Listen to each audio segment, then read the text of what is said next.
What are the top 3 items in PowerPoint presentations that yanks your chain? We're going to talk about the top 3 from my perspective today. Number 1 on the list, reading slides to the audience. This is the audience. I do not know how to read, so please read the slides to me. Not.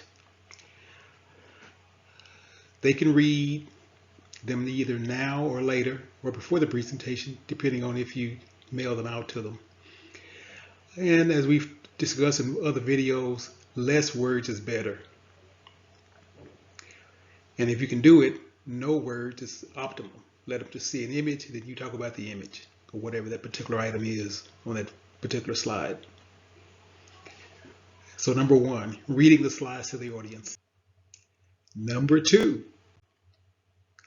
not explaining the takeaway at the beginning. So you may ask, what is the takeaway?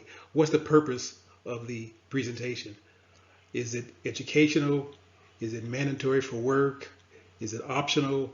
Is it a proposal? Is it looking at different purchasing options?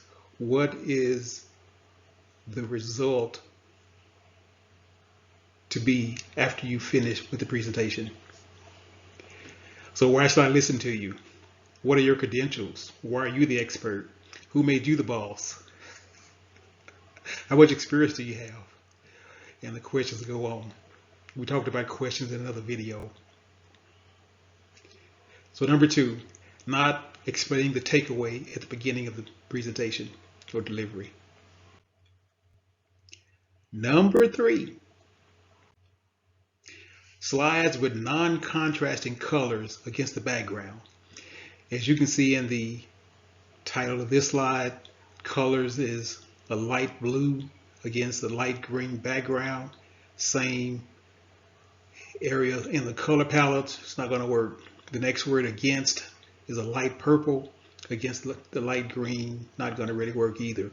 But red, purple, or black against light green works real good.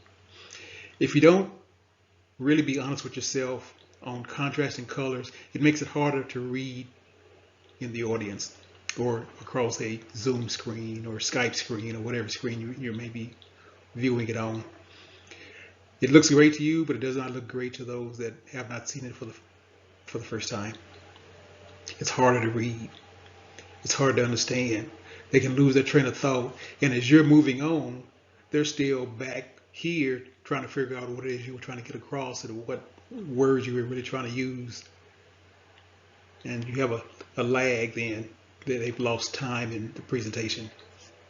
And the last point states, why do I want to do and read this even? Is it necessary? Is it mandatory? So that was number 3, slides with contrasting backgrounds. And you always got to have a bonus. Here's number 4. You're going to love this one. Not being able to get your slides up in Zoom. As you can see at the bottom graphic, if you see that meeting menu state that you are sharing, you are screen sharing, then guess what? You are sharing your screen. So there's no need to ask, can you see my slides?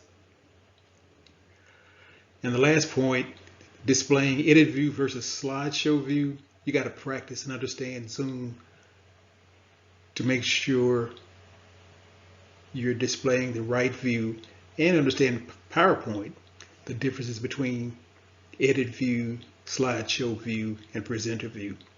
You always want to show it in slideshow view 99% of the time, because that's considered full screen. So there's less waste of the screen.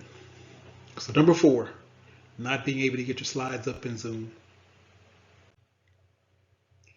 So conclude, here are the top 3 items that yanks my chain. Reading the slides, not explaining the takeaway at the beginning of the presentation, basically the purpose, and using non-contrasting colors on slides. The bonus was Zoom slide difficulty.